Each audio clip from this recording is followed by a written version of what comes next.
can usually tell whether someone's a beginner writer within the first 30 seconds of dialogue. Not because the story is necessarily bad or the animation is bad, but because I can almost always predict the mistakes I'm about to hear. I've spent over a decade writing and developing cartoons for Disney, Netflix, Nickelodeon, and Cartoon Network, and my original series, Goldie on Apple TV, earned an Emmy nomination for Outstanding Writing. I am so great! I am so great! In this video, I'm going to share what I've learned about writing dialogue that people actually remember. And I'm willing to bet I can improve yours in the next 10 minutes. Wowzers! Let's start with one of the biggest mistakes beginner writers make. Every character sounds exactly the same. Here's an example of not that. There's no way I'm getting in the back of that filth wagon. Oh, my internal organs! Hey, look! We fed! Why do these two characters sound so different? It's not because SpongeBob uses different words or because Squidward has a bigger vocabulary. It's because they see the world differently. SpongeBob sees almost everything as an exciting new adventure. Squidward sees almost everything as an inconvenience. Their dialogue comes from their worldview, and that's true of every memorable character. So ask yourself, what does your character want? What are they afraid of? How confident are they? What do they notice that other people don't? All of those things affect how they speak. Here's an exercise you can try. I also mentioned it in my last video. Imagine your entire cast is trapped in an elevator. What does each character say? Who panics? Who immediately tries to take charge? Who makes a joke? Who blames someone else? Who quietly starts looking for an escape? If all your characters react in basically the same way, their voices probably aren't distinct enough yet. Rigby, what the heck did you do? Don't worry, I just hit the stop button. No big deal. All I gotta do is press the button for the top floor. Dude, we're not moving. Just press the button. Try hitting the stop button again. Oh yeah! Nothing! Here, let me try. Come on, come on! But once you know how your character sees the world, the dialogue becomes a whole lot easier to write. But here's the thing. Dialogue isn't even the fastest way to tell us who someone is. What the what? Here's what I mean.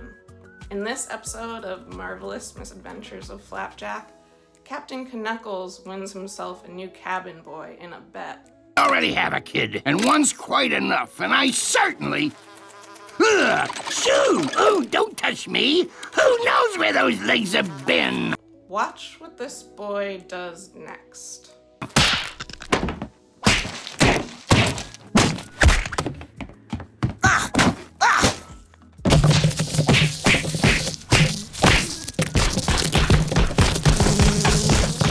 Say, this kid's pretty tough. That one moment tells us almost everything we need to know about his personality. Kid Nichols could have just said, "I'm tough," but instead, he proves it. And that's almost always more interesting. Actions reveal personality faster than dialogue ever can.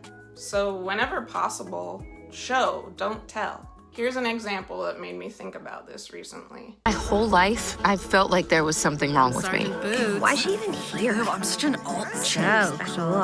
When I heard this line, I've always felt like there was something wrong with me. I found myself wondering, if we muted this scene, would we still understand that she's different? Or would we just think, oh, here's the new girl with a cool fashion sense? Now compare that to Franny in this exclusive clip from episode 2.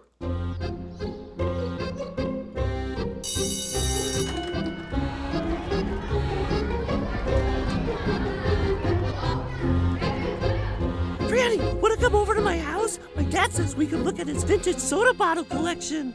No, friend Jonathan. Your father's old bottle lover is most kind, but today I am feeling a bit strange. You sure? He has an Admiral Fizz from 1922. Never been opened. I say no! What's her deal? It's that weird girl. Now imagine if Franny later said, I've always felt different. or sings, "Different, I am different," you'd believe her. Not because she told you, because you'd already experienced it. Dialogue should confirm what the audience already feels, not convince them to feel it. Sometimes great dialogue is about what's not being said. Bojack, do you want to talk about the elephant in the room? Wow. Okay. You know what? First of all, wow. All right. I can't even. You know what? Have you ever noticed that people almost never say exactly what they're thinking? That's called subtext, bibbies. The real meaning lives underneath the words. Here's an example in the Strawberry Vampire pilot animatic.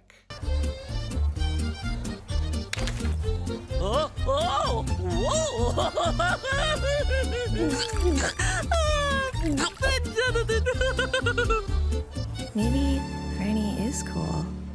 Nancy simply says, maybe Franny is cool. On the surface, that's all she's saying. But underneath, she's admitting she's been judging Franny and she's a little intrigued. She's beginning to respect her. Maybe she's even a little jealous. She's reevaluating everything she thought she knew about her. That's subtext. Now compare that to this. You know, I think I misjudged Franny. At first I thought she was weird, but after seeing her stand up for herself, I think she's pretty cool. Same information, way less interesting. Think of it this way. Don't write what your character is thinking. Write what they're willing to say. The audience loves putting pieces together. They love doing story math. So let them. I'm okay! I'm okay. I'm okay. We've heard this line a million times in animated shows and movies. A character has some kind of slapstick accident, then immediately reassures everyone, I'm okay. And honestly, I've written that line myself. It's familiar. It's easy. But that's exactly why I try to avoid it. Whenever you catch yourself writing a line you've heard 100 times, stop it. Ask yourself, what would my character say instead? For example, in the Strawberry Vampire pilot, Franny's teacher, Mr. Harvey, crashes through a glass window. Humiliated. Humiliated. Now, most characters would probably say, I'm okay, or I'm fine. But Mr. Harvey doesn't. He spells out humiliation. It's funny. It's completely in character. And because Franny just bested him at the spelling bee, it's also the perfect thematic choice. Sure, maybe he's okay physically, but emotionally, he's just been humiliated by one of his students. That's what hurts. Try this exercise later.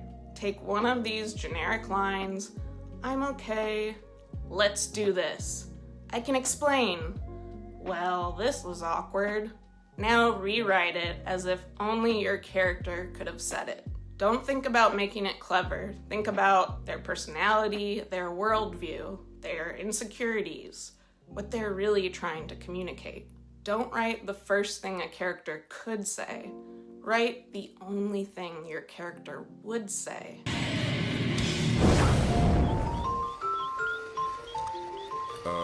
I can explain. Now, eventually, every writer runs into this same problem. You have to explain something to the audience. Master, sir, I heard Yoda talking about midichlorians. I've been wondering, what are midichlorians? Midichlorians are a microscopic life form that resides within all living cells. They live inside me. Inside your cells, yes.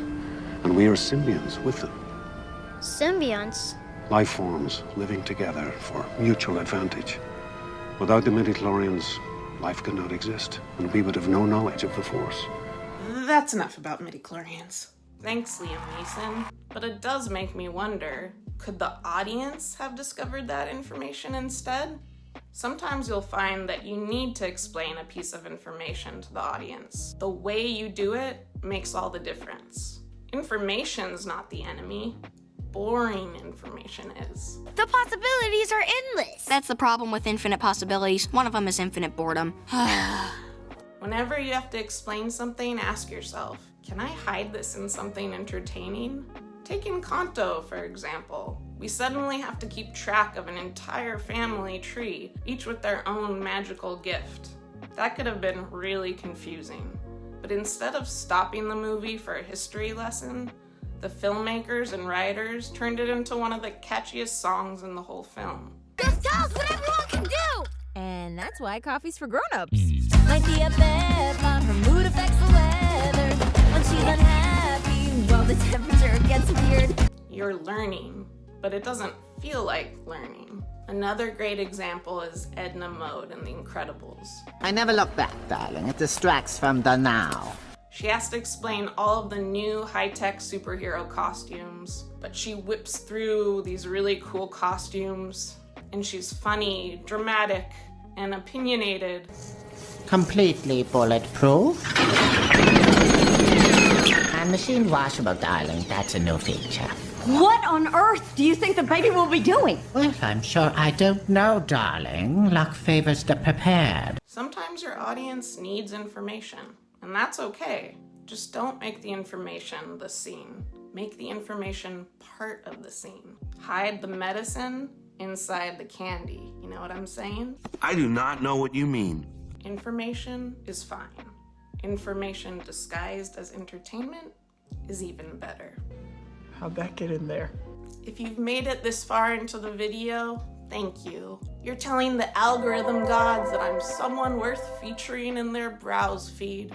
And for that, I promise you one last writing tip. But first, if you're enjoying this video and you're trying to write your own animated series, I actually wrote a book that dives much deeper into this stuff. It includes a bunch of character building exercises designed to help you really get to know your cast. Because once you know your characters inside and out, their dialogue starts to come naturally. Also, episode 2 of Strawberry Vampire is just around the corner, and I'm so excited to finally share what we've been cooking. If you'd like to sign up for our different song map, or become part of our Discord community, you'll find those links down below. And if you've been enjoying these videos about animation development, writing, and what it's really like to build an indie animated show from scratch, I'd really appreciate your support. You can support us on Patreon, where we share behind-the-scenes looks at the making of Strawberry Vampire, or become a YouTube member here on the channel. Members get early access to new videos, and when you join, you'll receive your very first little bat badge next to your name. Now, your reward. It's like a reward. Whenever I finish writing a scene, I ask myself one simple question, and you can apply this to any line of dialogue. Why is this line here? More specifically, does this line do one of two things? Reveal something about a character or move the story forward? If the answer is no, there's a good chance you don't need it. It's a simple question, but it's one of the most powerful editing tools I know. Every line should either reveal who a character is, push the story into the next moment, or ideally do both. Stay scrappy and be a little toughy. Be brave, be resourceful, and remember, the world needs your weird cartoons.